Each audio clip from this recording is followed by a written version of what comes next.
A lot of organizations in Nigeria could do with sales training because with the interactions that we have with the banks and the telcos and with the ministries and other agencies in Nigeria, it's clear that there's a lot to be desired when it comes to sales, customer service, and relationship building. Now, an example of that I've been exposed to recently is with my bank. Okay, so I've had failed transactions over at the bank.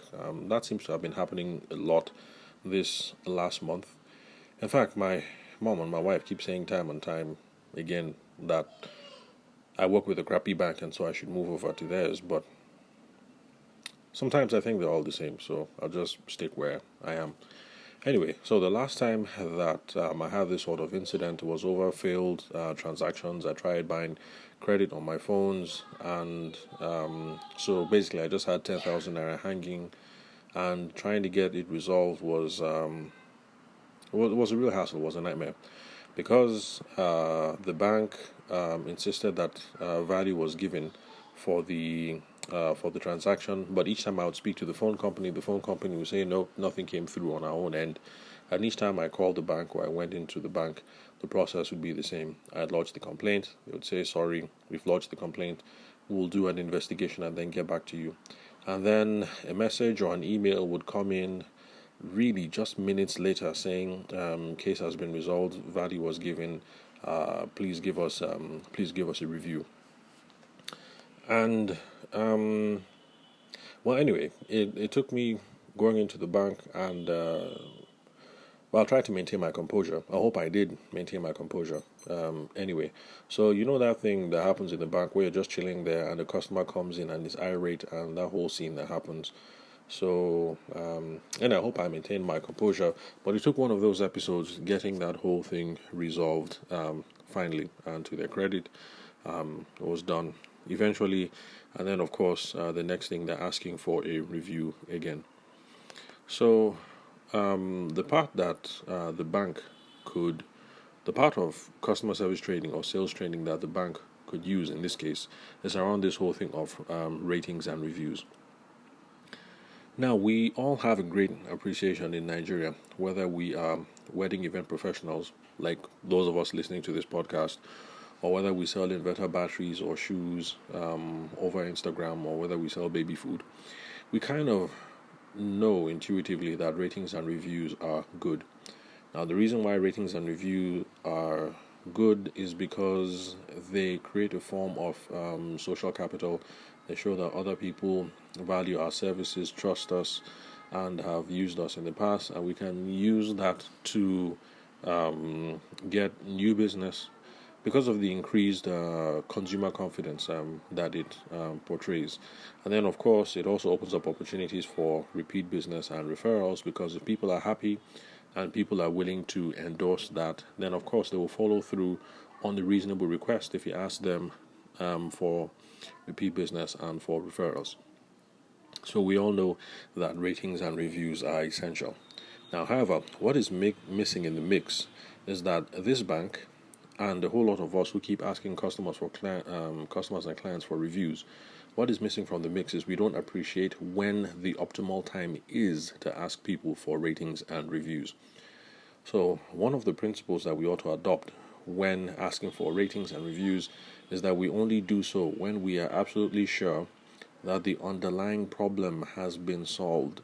Because if I am still pissed at you as a wedding photographer or as a wedding planner or as a bank, and I think that this thing is still ongoing, and I really don't think I'm getting the time and the attention that I deserve, and in the middle of that, you're asking me to give you a review, it doesn't sit well. And besides, you're going to get reactions that you have absolutely no control over. I mean, on one hand, there are people like me who are more of the reserved kind. So, even though this thing has happened again and it has not been resolved, and I have received the text message, and the 10,000 naira is still hanging. This is a separate episode, but they're still asking me for ratings and reviews. I just ignored the request. But chances are, some people might be bitter, some people might be angry, and this might be the time when they will try to score points, and they might go about pasting really negative and scathing reviews, which is what it is that you do not want. Now, believe me, this is a real possibility, because last month a family member of mine who's still based in Lagos were having issues.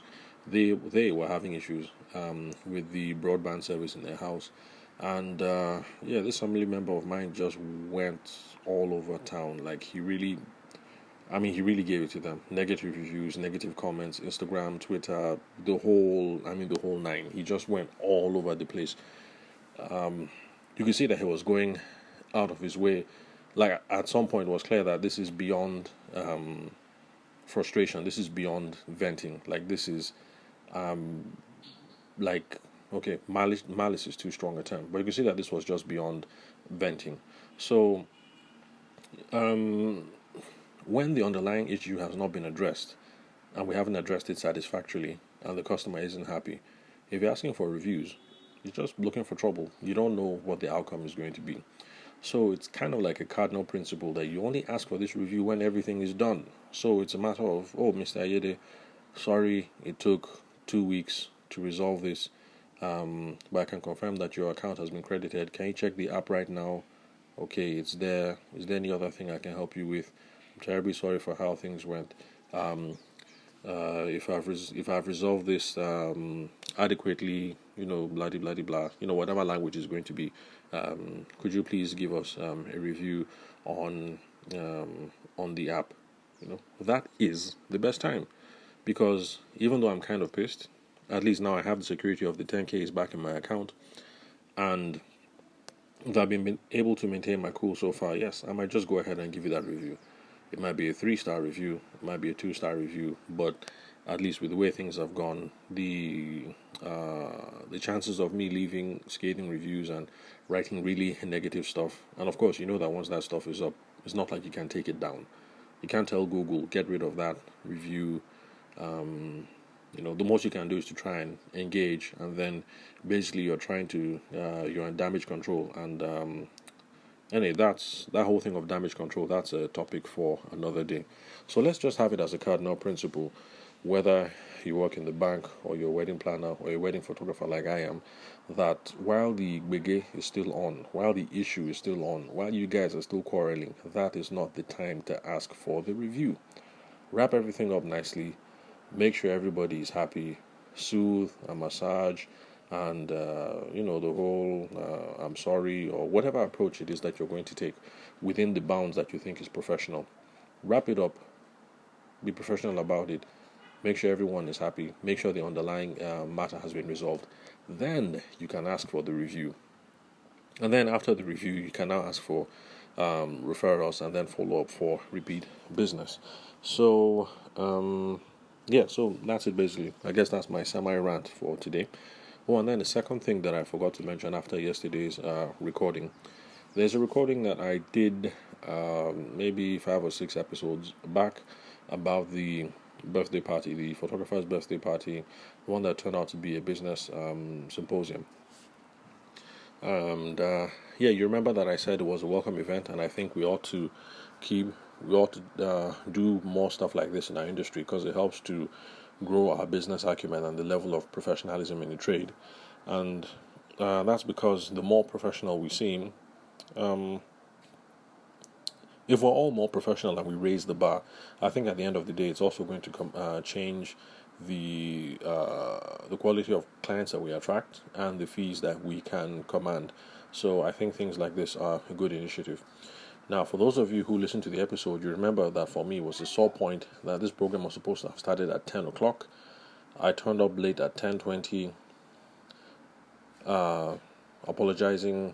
profusely apologizing, because especially since I was supposed to have handled a panel at the whole symposium. So of course I came in apologizing that I was late, but basically the program didn't start until 10:30. And for those of you who listen to the podcast, you remember that when I complained to other people, in fact the first photographer I told about it, that the program didn't start until 10:30, her response was, yeah, that's standard. And it looks like that is what we have come to expect for ourselves. Wedding photographers are always late, and makeup artists are always late as well. So the reason why I remember that is because at yesterday's recording, you remember that I was hanging out with my friend Chioma with Wood Labs, and the interaction. Well, basically, you have two professionals who are getting together for personal slash business agenda, but the tenor in which things were handled were markedly different, and I think those of us in the wedding space can learn from that, especially wedding photographers and makeup artists.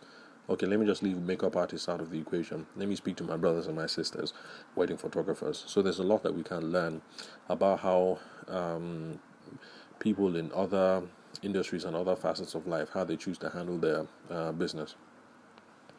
So we agreed for the meeting to start at 10. That was the meeting that I had with Choma and her people at Wood Lab.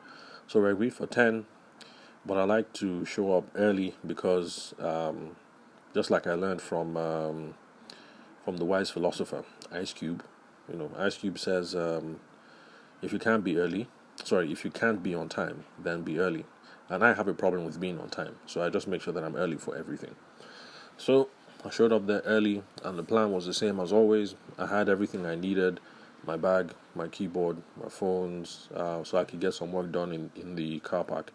So I was there at about 9:20, and it's a good thing I came that early because looking for a place to park was maybe that took me another 10 minutes or so because Wood Lab, the office is in Maitama, and you know how these Maitama people can be. Okay, you can't park here. Okay, you can't park here. You can't park here. So, anyway, we sorted out the whole parking thing.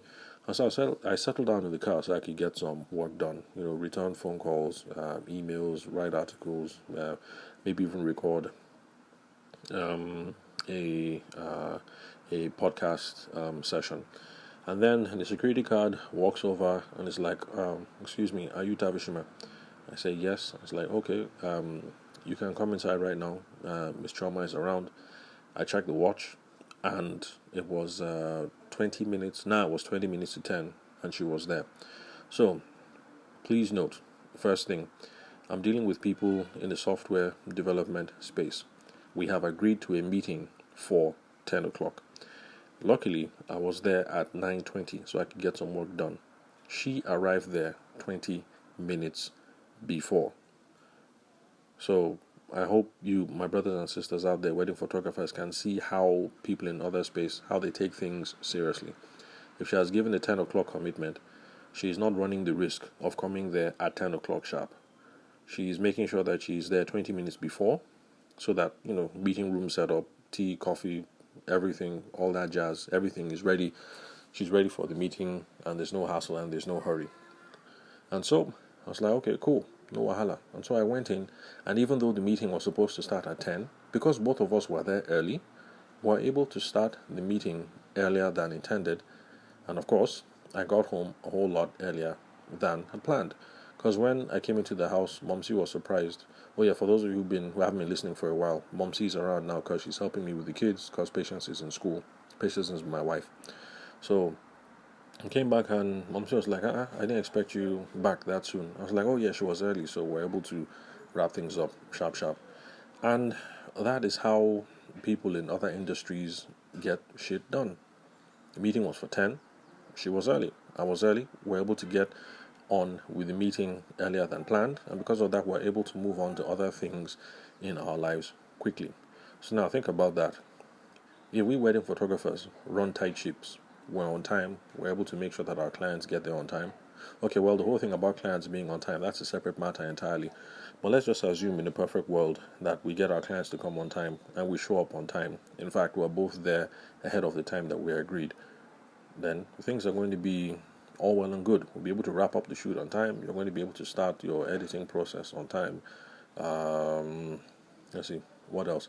And other things that you need to do, whether it's pick up kids from school or try and cram in another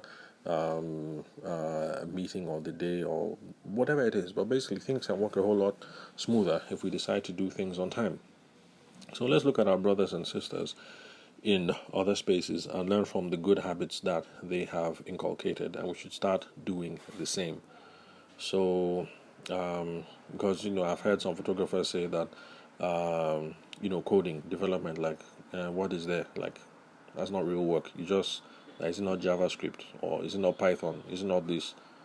Basically just make it sound like it's easy work. So whether it's easy work or not, we must admit that people in the software development space, in the coding space, I mean, they have a different work ethic. Yeah, some of you will say it's all packaging. Well, if it's packaging, then we ought to learn how to package better, like how they package. And part of the packaging is they're on time and they get shit done. So, anyway, let me call it a wrap for today's recording. No point in going on a rant for too long. So, yeah, summary, that's it. Ratings and reviews, absolutely essential, but let's make sure that everybody's happy before we ask for that rating and the review, so that we don't run the risk of pissing people off even more. And then, what else? Oh yeah, photographers, let's learn to be on time, because our brothers and sisters in other industries, it's not just the packaging. So these software people, it's not just the packaging, that they work in fancy offices and then there's AC and all of them dress sharp and they all have fancy computers and all this gizmo external keyboard and all that. Yeah, so maybe packaging is part of it. But then they also try to be professional around this whole thing of making sure you're on time, sticking to timelines, and making sure that deliverables flow according to a schedule. So that's something that we could learn from them, apart from the packaging, of course. So thank you very much for listening to the Sales for the Nigerian Wedding Industry podcast. I'm your host, Abuja-based event and wedding photographer, Tabishima Ayede. Thank you very much for your time and attention.